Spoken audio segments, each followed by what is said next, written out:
Oke, baik. Assalamualaikum warahmatullahi wabarakatuh. Salam sejahtera bagi kita semua. Shalom, Om Swastiastu, Namo Buddhaya, Salam Kebajikan. Alhamdulillahirrahmanirrahim. Pada edisi kali ini, saya akan membahas terkait dengan etika hukum kedokteran, yaitu prinsip fundamental bioetika dan perspektif bioetika.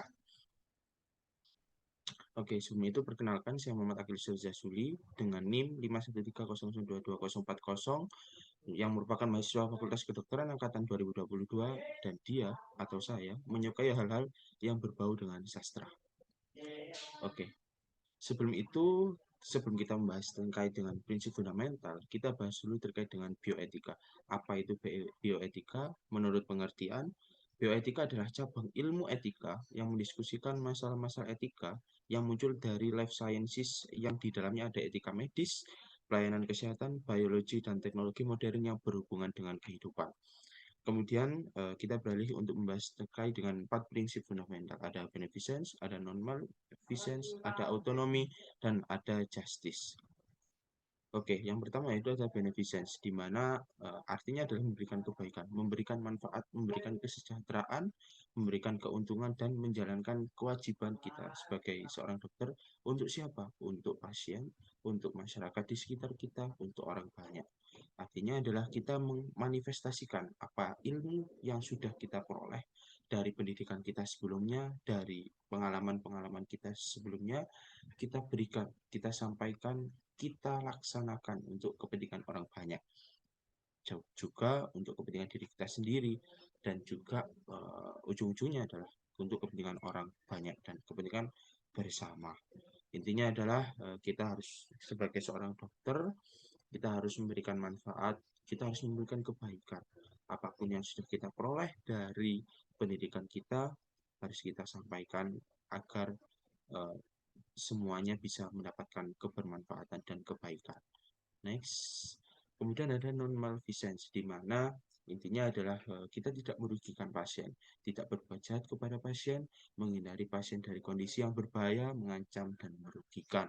Kita harus memberikan proporsional antara hal yang baik dengan hal yang buruk.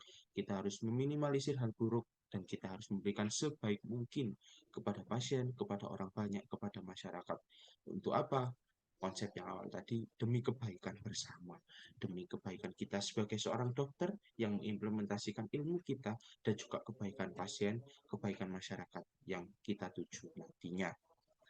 Jadi kita harus mampu membedakan mana yang baik dengan mana yang buruk, yaitu dengan cara apa? Dengan sekolah, dengan pendidikan, memanfaatkan fasilitas yang ada dengan baik, dan mencari ilmu dengan sungguh-sungguh. Kemudian selanjutnya ada autonomi. Autonomi itu adalah terkait dengan hak prerogatif pasien, terkait hak pasien untuk memutuskan iya atau tidak, yang mana kita sudah mengupayakan, kita sudah memberikan penjelasan kepada mereka, memberikan sudut pandang, memberikan gambaran, memberikan pola pikir kita, dan juga apa hal yang akan kita lakukan kepada pasien maupun keluarga pasien. Terkait selanjutnya, apakah mereka iya atau tidak, itu menjadi hak pasien dan keluarga pasien. Yang penting intinya adalah kita sudah melakukan informed consent, memberikan suatu hal, gambaran tadi yang sudah saya sampaikan terkait suatu hal itu, yang mana bila tidak dilakukan akan menimbulkan A, ataupun bila dilakukan akan menimbulkan B. Dan semua itu harus kita sampaikan dulu, baru terkait iya atau tidaknya itu menjadi hak prerogatif pasien. Kemudian kita juga harus menghargai segala keputusan pasien dan juga keluarga pasien, memberikan penjelasan ya, seperti yang sudah saya sampaikan kepada pasien dan keluarga pasien, dan juga mampu mengambil keputusan dengan sebaik-baiknya. Artinya kita bila mana di dalam suatu kondisi itu kita harus mampu mengambil suatu keputusan.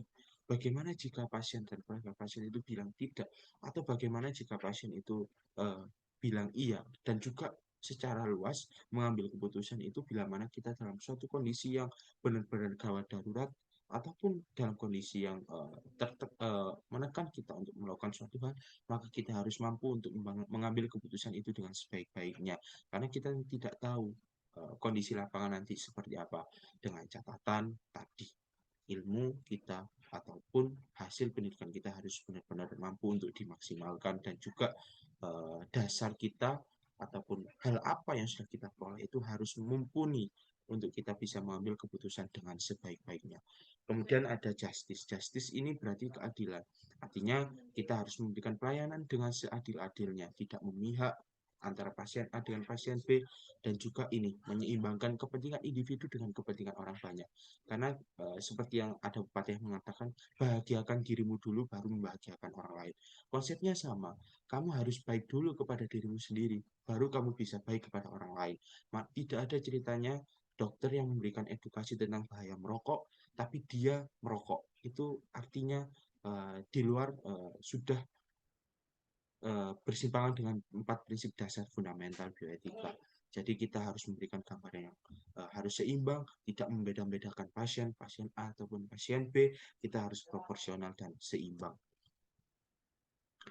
Baik, terima kasih atas paparan yang sudah saya sampaikan. Bila mana ada salah kata yang kurang berkenan dan juga ada beberapa hal yang berbeda ataupun ada beberapa hal yang menyimpang, itu adalah perspektif saya terkait dengan 4 dasar fundamental bioetika. Sekian dari saya. Jazakumullah khairan katsiran. Wassalamualaikum warahmatullahi wabarakatuh.